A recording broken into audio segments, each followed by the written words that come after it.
De l'idée d'une chute quotidienne, par Danny Peterman. Jeune, on nous apprend. Jeune, on nous guide. Jeune, on nous donne des indices. Jeune, on nous appelle le monde. Jeune, on nous montre avec le doigt ce qui sera bientôt notre architecture mentale. Jeune, on nous appelle à ne pas tomber. Jeune, on nous appelle à construire sans déconstruire. Jeune, on nous discipline. Jeune, on nous fait déjà disciples de ce que l'on voudrait être. Jeune, j'avais déjà les mains noires, à fouiller et à chercher où étaient les choses qu'on ne m'avait pas encore montrées, les choses qu'on avait gardées non dites, dissimulées. Jeune, j'ai aussi rencontré d'autres existences, jeunes elles aussi, qui, comme moi, cherchaient dans la rue, sous les bouches d'égout, en haut des échelles, en bas des ponts, sur la crête des toits. Jeune, on pouvait tomber d'encore plus haut. Je n'y avais jamais songé jusqu'à maintenant. La chute est proportionnelle à l'âge, si l'on voit l'âge comme une mesure biologique. Mais l'âge est une expérience avant tout. C'est ce dont nous avions toujours eu besoin, c'est ce que nous ramassions par le sol, c'est ce que nous avions déterré, c'est ce qui gisait devant nous depuis longtemps, l'infini des possibles, l'infini des possibles. Le jeu est toujours celui de la chute, le jeu est toujours celui de l'expérience.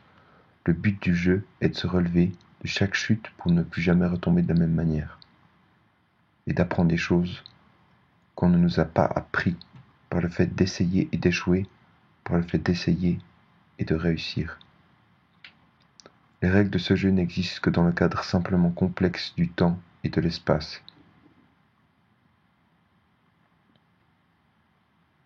Premier lieu. Il y a tout à faire. Je me rappelle les premières fois dans les halles des abattoirs, quand mes parents avaient l'insouciance de croire qu'un skatepark était un lieu anodin pour un enfant de 11 ans. J'y allais seul. Parfois, il m'était posé en voiture. C'était sale et froid, mais ça mettait de la lumière dans les questions sombres de nos jeunes esprits. Il y avait le chaos, le nécessaire, un bar fabriqué à la main pour acheter à boire, des sneakers et des Mars pour tenir le coup. L'architecture elle-même n'était que lambeaux rafistolés, parchemin de bois, palettes huileuses transformées en rampes, dalles de béton, angles en fonte, aiguisées et rousses d'humidité, fumée bon marché, hachiche discret, limousine à bec 3, plateau 7-5 pour les jeunes jambes. Quand on se retournait trop vite, on déplaçait de la poussière. On était comme des ampoules dans des océans de mouches. On était plein d'une lumière indélébile. On souriait la bouche ouverte en avalant ce déluge qu'on avait décidé d'apprivoiser. Halles des abattoirs ouest, association Parkinson, pas de chauffage, peu de lumière, collectif association, meute courageuse, machine et poigne, dette, combat, chute encore dans la pratique et dans la théorie de l'acte. La chute, si elle survient à nouveau, c'est simplement parce qu'on est à nouveau debout. Nous-mêmes. Chute encore. Pareil, même histoire. De savoir comment on ne tombe pas sur l'épaule mais sur les genoux. Comment on coupe l'accès de la chute à la tête. Ça pourrait nous être fatal, dit. On fait comment? Est-ce que c'est pas un peu dangereux? Quand on fouille sans savoir ce qu'on cherche, je pense que oui. Mais une fois qu'on sait ce qu'on veut et qu'on est plusieurs à être tombés tous ensemble, c'est différent. Il y a tout ce mélange de savoir, l'envie commune qui draine et pousse le tout. Une monarchie globuleuse où tout le monde est roi et reine, où tout se réverbère en volonté, où chaque impulsion projette déjà l'idée d'une victoire. C'est quand on gagne que les autres se retournent. C'est quand on gagne que l'on considère l'effort. C'est quand on gagne que l'on admet la réussite. C'est à ce moment-là que la pérennité nous place sous sa tutelle et que les choses s'adoucissent, en général. Parfois, ceux qui ont gagné le jeu s'en vont. On ne tombe plus, alors, à force de rester debout, on se met à marcher un peu plus loin. Et, comme on le sait, l'expérience est une valise docile. Elle nous suit malgré nous. On toque à la porte d'un nouveau défi. c'est-à-dire trouver une chose qu'on n'avait pas encore et qui nous permettrait de faire des choses qu'on n'avait jamais faites avant. Un nuage en laisse, une île psychique, un port idéologique, départ imminent pour la poussière nouvelle, départ imminent pour la deuxième vague de froid, départ imminent pour le fiasco futur. Et les jongleurs qu'on engage sont aveugles. Je vous le dis. Je vous le dis déjà, c'est une histoire qui finira bien, mal. À l'aise avec le désordre, on lui en touche un mot, on l'engage aussi. On rajoute du hasard à la sauce, et ça va nous donner un bouquet de fleurs d'artifice avec des couleurs sans nom. Un jour, elles vont faner. Un jour, elles faneront. Elles auront aussi le goût de la chute. Alors on retournera en ramasser, et on en remettra des nouvelles, tout comme on a mis une nouvelle salle de concert fabriquée à la main dans la grande pièce remplie de machines bizarres, tout comme on a refait à neuf le parquet du toit de la salle pleine de Sagex, tout comme on a repeint les vieilles imitations en marbre de la cage escalier lugubre, tout comme on a remplacé l'énergie d'un lieu mort avec de la vie. La vie, ça s'utilise comme du parfum ou de l'encens. Il suffit d'en mettre un peu dans un endroit et il est déjà transformé. Rue de l'Hôtel de Ville 21, deuxième lieu, le lac. Collectif, maison squattée illégalement, pas de chauffage, peu de lumière, meute, courageuse, machine et poigne, dette, combat, chute encore.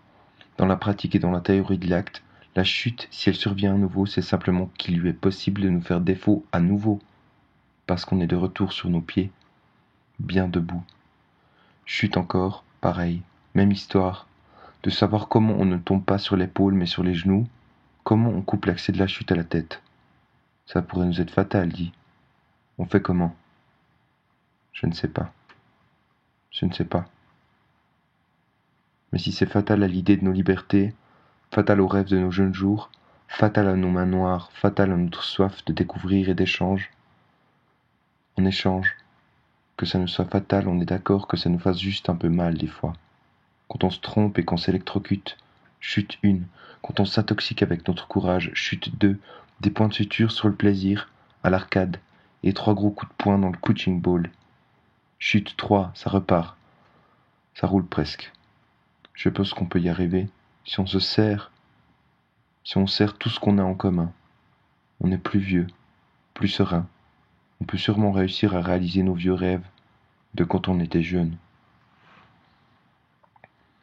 On souffle juste encore un peu sur le dessus de cette vieille table qui avait oublié l'idée d'être adorée par des coudes et des corps à nouveau, et on est presque prêt pour la victoire à nouveau. À nouveau. Sauf qu'ici, on est aussi un peu chez nous. Alors d'ici, on ne va pas s'en aller tout de suite. Et ici, dans la maison qu'on a occupée, en dépit de quelconque avis ou opinion, aujourd'hui, il y a encore de la vie. Il y a de la musique, il y a des gens qui s'éveillent, d'autres qui rêvent, certains qui travaillent dans l'endroit qu'ils ont rebâti avec leur vision. Il y a des repas qui se cuisinent et qui se partagent. Il y a des décorations qui se construisent. Il y a des films qui se tournent. Il y a des personnes qui font l'amour et on les entend bien car les murs sont fins. Il y a des chats qui se cachent et d'autres qui disparaissent. Il y a des cœurs qui se trouvent, un lieu de repos. Il y a des bières qui se boivent, des discussions qui se créent, des débats qui prennent place, des remises en question, des doutes, des rires, des tas de sourires et aussi surtout beaucoup de thé chaud. Il y a des idées nouvelles qui surgissent. Il y a même des plans qui se dessinent pour le futur. Des prochains sauts à l'élastique, des parachutistes, des parapentes, des idéaux ailés, des grandes voiles qui bombent à l'horizon. Parce que ça soit dans des bateaux, dans des maisons, dans des forêts, dans des ruisseaux, dans des arbres, ce qu'on attendra toujours des choses, c'est qu'elles nous fassent au moins chuter de manière nouvelle, de faire en sorte que nous ne cessions jamais d'avoir envie de comprendre comment se relever pour apprendre, et surtout pour apprendre de mieux en mieux à se relever sans jamais abandonner, pour que jamais nos idées ne se fichent sur place, et pour que nous poursuivions ce but qui nous est si cher, dans les possibles, dans le temps, dans l'espace.